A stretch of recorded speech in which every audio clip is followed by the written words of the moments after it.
আসসালামু আলাইকুম। আজকে আপনাদের জন্য নিয়েছি একটি চিকেন চিলি রেসিপি।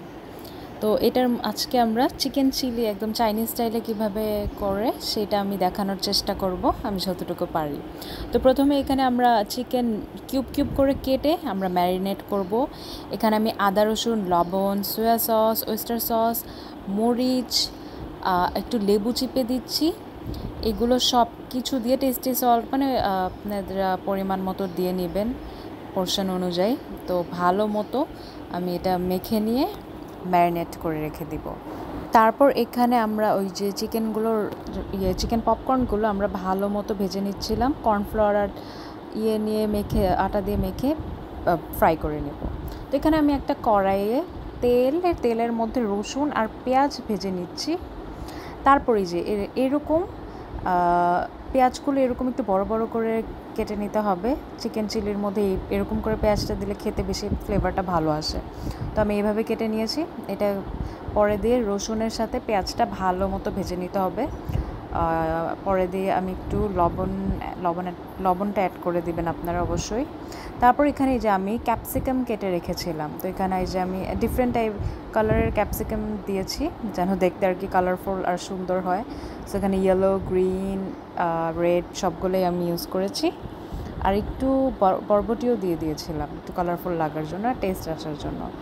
তারপর এই তো সব কিছু আমি দিয়ে ভালো মতো সটে করে নিচ্ছিলাম, ভেজে নিচ্ছিলাম। তো এই যে দেখতে খুবই কালারফুল লাগতেছে, সুন্দর লাগতেছে।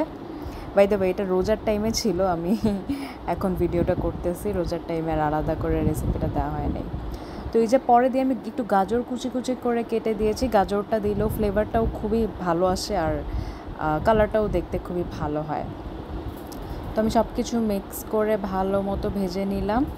তো এখানে আপনারা একটু লবণ, টেস্টি সল্ট আর একটু গোলমরিচ আপনাদের যেটা সেটা পরিমাণ মতো দিয়ে নেবেন। তো দিয়ে একটু ভালো মতো ভাজা ভাজা করে নিতে হবে, ওই যে কাঁচা কাঁচা স্মেলটা যেন তো না থাকে। তো অনেকে সিদ্ধ করে নেয়, তো আমি ওরকম সিদ্ধ করলাম না, এমনি ডাইরেক্ট ভেজে নিলাম। এই তো এখন প্রায় একদম ভাজা হয়ে গিয়েছে। এখন যে চিকেন পপকর্নগুলো ভেজেছিলাম ওগুলো আমি সব এই মিক্সচারটাতে দিয়ে দিলাম। তো এই তো চিকেন পপকর্নগুলো দিয়ে এখন ভালো মতো সব কিছু মিক্স করে একটু নাড়াচাড়া করে নিতে হবে, একটু কিছুক্ষণ কুক করতে হবে। তারপর আমি এখন এটার মধ্যে সোয়া সস দিব। তো সোয়া সসটা দিতে হবে। সোয়া সস দিলেই ওই চাইনিজ ফ্লেভারটা আসে আর কি, সুন্দর ফ্লেভারটা। অ্যান্ড ওয়েস্টার সস তো মাস্ট। ওয়েস্টার সসটা দিলে খুবই মানে টেস্টটা অনেক ভালো আসে। তো একটা ভালো কোয়ালিটি আমি এখানে মেবি প্রাণের ওয়েস্টার সস না কিসের জানি নিয়েছিলাম। যাক, আপনারা চেষ্টা করবেন একটু ওয়েস্টার সসটা ভালো কোয়ালিটি নেওয়ার। তারপর এখানে আমি টমেটো সস একটু দিয়ে দিয়েছি। আপনারা যদি টমেটো সস পছন্দ না করেন আপনারা এটা স্কিপ করতে পারেন। এটা আমার টমেটো সস ভালো লাগে দেখে আমি এটা দিয়েছি। তো এই তো সব সসগুলো দিয়ে ভালো মতো আবার একটু রান্না করে নিতে হবে, ভেজে নিতে হবে।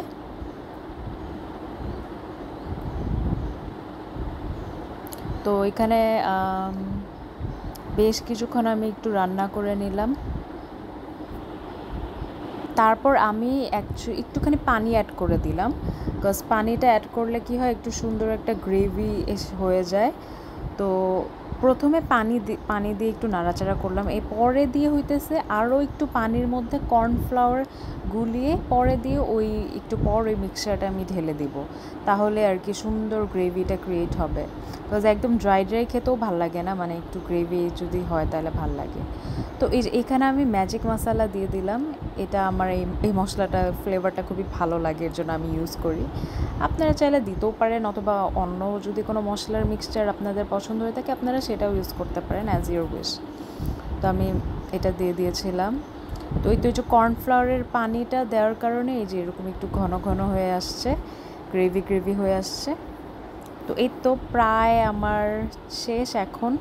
এই যে আপনারা দেখতেই পাচ্ছেন এরকম হয়েছে। তো খেতে অ্যাকচুয়ালি খুবই মজা হয়েছিল। লবণটা একটু কম হয়ে গিয়েছিলো দেখে পরে আমি আরেকটু লবণ অ্যাড করেছিলাম। তো পরে এই তো আমি এই যে ভেজিটেবলটাও বানিয়েছিলাম, ফ্রাইড রাইসও বানিয়েছিলাম। তো সব কিছু একদম একসাথে পরিবেশন করলাম। সো খেতে কিন্তু অ্যাকচুয়ালি খুবই মজা ছিল।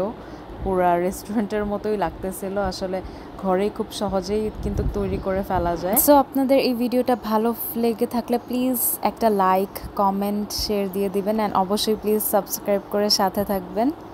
সো আল্লাহ হাফেজ।